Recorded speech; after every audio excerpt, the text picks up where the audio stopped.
Batalyon, oğlunuza ekmek şey. Bir, hop.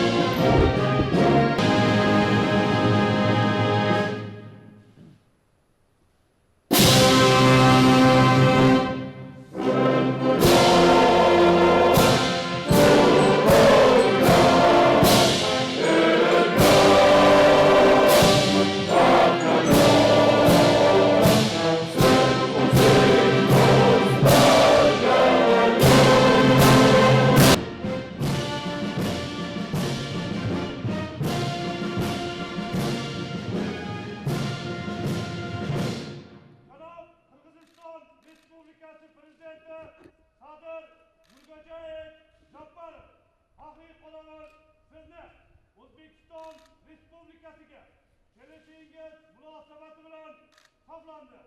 Faxriy qo'llar boshlig'i podpolkovnik Xanikov.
meditsina bo'yicha, boshqa masalalar bo'yicha biz bu imkoniyatlarimiz, ishlatilmagan imkoniyatlarimiz sermahsul bo'ladi va albatta natijasi bo'ladi. Две близкие народы, которые пошли вперед, bu masalalarni ijobiy я тебя лично выражаю вам огромную благодарность.